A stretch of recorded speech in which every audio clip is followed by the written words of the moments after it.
కొన్ని గోస్ట్ అకౌంట్లు ఫేక్ అకౌంట్లు పెట్టి సోషల్ మీడియాలో ట్విట్టర్లో ఫేస్బుక్లో ఇన్స్టాగ్రామ్లో వాట్సాప్ గ్రూపులలో కొన్ని ఊరు పేరు లేని తలా తోకా లేని ఆన్లైన్ పేపర్ల పేరిట కేసీఆర్ గారి మీద కేటీఆర్ గారి మీద మా హరీష్ గారి మీద కవిత గారి మీద తర్వాత ఎవరైతే మాట్లాడుతున్నారో చాలా మంది మా నాయకులందరి మీద ఫేక్ న్యూస్ స్ప్రెడ్ చేస్తూ ఉన్నారు. నాకు అందరు తెలుసు, నేను చెప్తా ఉన్నా ఇలా మీడియా రికార్డ్ చేసుకోండి మీరు, నేను చెప్తా ఉన్నా నాకు అందరు తెలుసు. రేవంత్ రెడ్డి టీంలో అధికారులు ఎవరో, రేవంత్ రెడ్డి టీంలో ఇవన్నీ నడిపిస్తున్న ఎవరో అందరు తెలుసు నాకు. రేపు మేము అధికారంలోకి వచ్చిన పక్క ఇంకా కొంతమంది ఎవరైతే నేను మాట్లాడేది మీరు వింటున్నారు, మీకు అర్థమవుతుంది, మీరు ఈ ప్రెస్ కాన్ఫరెన్స్ చూస్తున్నారు.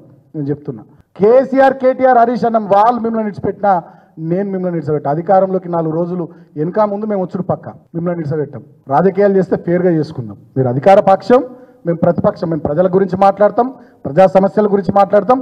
మీరు ప్రజలకు ఏం హామీలు ఇచ్చిర్రో వాటిని మీకు గుర్తు చేసుకుంటూ మేము ప్రజల పక్షాన్ని మాట్లాడతాం.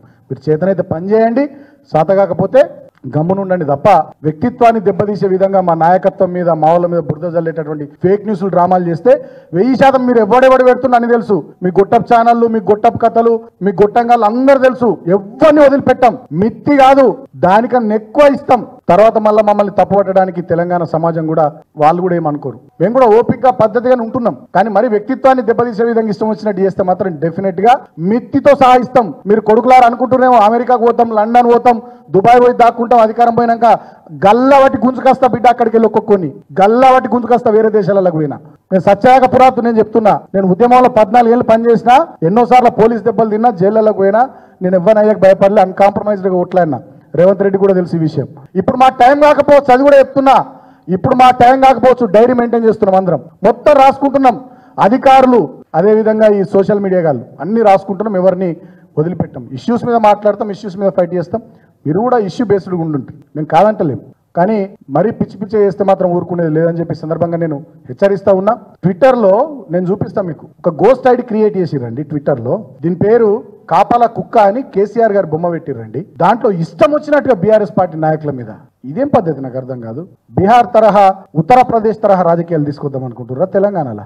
సిసిఎస్ లో ఫిర్యాదు చేసిన పోలీసులకు వాళ్ళు పట్టించుకుంటలేరు. సరే పోలీస్ సోదరులు కూడా గమనించాలి, అధికారం ఇవ్వడానికి శాశ్వతం కాదు సోదరులారా. డెఫినెట్ గా మేము వస్తాం.